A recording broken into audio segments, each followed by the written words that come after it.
साबिक़ वज़ीर व BRS के रुकन असम्बली हरीश राव ने कहा कि रियासत में किसान गुज़िश्ता 20 दिनों से ख़रीदारी मराकज़ के बाहर इंतज़ार कर रहे हैं, मगर चना और सनफ्लावर की ख़रीदारी नहीं शुरू हुई।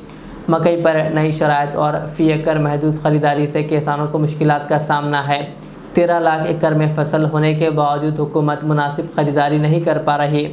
हरीश राव ने हुकूमत को शदीद तनक़ीद का निशाना बनाते हुए कहा कि वज़रा खामोश है, जबकि किसान शदीद गर्मी में परेशान हैं। उन्होंने BRS सोशल मीडिया कन्वीनर मन्ने कृषान की गिरफ्तारी पर भी तनक़ीद की और कहा कि असल मुजरिमों को छोड़कर शिकायत कुनिंदे को गिरफ्तार करना नाइंसाफ़ी है। రైతులు చాలా ఆందోళన ఉన్నారు. అరే శనగలు కొనుడు ఆపేసినావు నువ్వు, సన్ఫ్లవర్ కొనుడు ఆపేసినావు నువ్వు. 20 రోజుల నుంచి కొనుగోలు కేంద్రాల్లో పొద్దుతిరుగుడు రైతులు, శనగలు పండించిన రైతులు పడిగాపులు కాస్తున్నారు. కుప్పల కాడనే పండుకుంటున్నారు 15 రోజులకెళ్ళి. మరి నీ మంత్రులు నువ్వు నిద్రపోతున్నావా? నీ ఇంటెలిజెన్స్ ఏం చేస్తున్నది? మక్కలు కొనే దిక్కే లేదు. దానికేందో 26 క్వింటాలే కొంటాం ఎకరాకు అనే కొత్త షరతులు పెట్టినవు. 13 లక్షల ఎకరాల్లో మక్కలు పండినాయి. ఈ రోజు రాష్ట్ర ప్రభుత్వం సగం కూడా మక్కలు కొనక 1600కు 1700కు బయట మక్కలు అమ్ముకునే పరిస్థితి ఉంది. వడ్ల కొనుగోలు కేంద్రాలు స్టార్టే అయితలేవు. ఇలా 5 కిలోలు 6 కిలోలు తాలు పేరు మీద కటింగ్ పెడతా ఉన్నారు. అప్పుడేమో రేవంత్ రెడ్డి పెద్ద పెద్ద డైలాగులు కొట్టిండు, తాలు పెడితే తోలు తీస్తా అన్నాడు. ఇప్పుడు ఎవరు తోలు తీయమంటావు రేవంత్ రెడ్డి? ఒక్కసారి రా, కొనుగోలు కేంద్రాలు చూడు.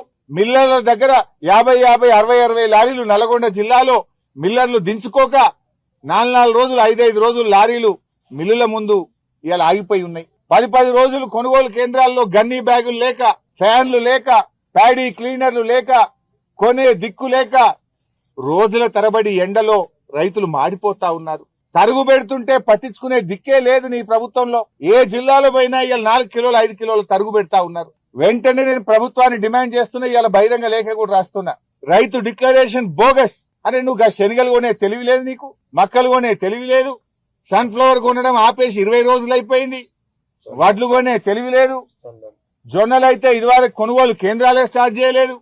జైరాబాద్ లో, నారాయణ ఖేడ్లో, జూక్కల్లో, కామారెడ్డిలో, ఆదిలాబాద్ లో జొన్నలు పండిన రైతులు ఇవాళ సంగారెడ్డిలో చాలా ఇబ్బంది పడుతున్నారు. జొన్నలు పండిన రైతులు కొంటవా కొనవా జొన్నలు?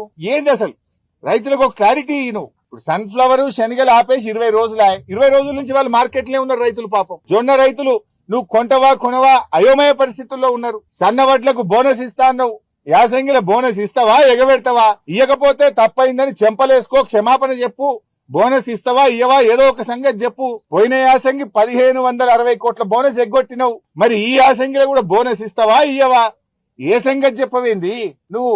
ఎంతసేపు కేసులు నిన్ను అడిగినోళ్ల మీద కేసులు పెట్టుడు, జైల్లో పెట్టుడు, ఇదే సరిపోద్దా? రైతులు ఎండల మారిపోతుంటే పట్టించుకునే తెలివి లేదా నీ ప్రభుత్వానికి? రైతుల కష్టాలు నీ ప్రభుత్వానికి పట్టవా? వేల లక్షల మంది రైతులు ఇవాళ మార్కెట్ యార్డ్లలో గోసపడతా ఉంటే నీ మంత్రి పోడు, నువ్వు పోవు, నీ అధికారులు పోరు. మీరేమో ఏసీలలో జూబ్లీ హిల్స్ ప్యాలెస్ లో కూర్చుంటే ఎండల రైతులు మాడిపోతున్న పరిస్థితి ఉన్నది. ఇప్పటికైనా ఈ అక్రమ కేసులు బంద్ చేయి, రైతుల గురించి పట్టించుకో, ప్రజా సమస్యల గురించి పట్టించుకో, నీ 420 హామీల అమలు గురించి పట్టించుకో, నీ 6 గ్యారంటీల గురించి పట్టించుకుని నిజమైన పాలన అందించే ప్రయత్నం చేయి.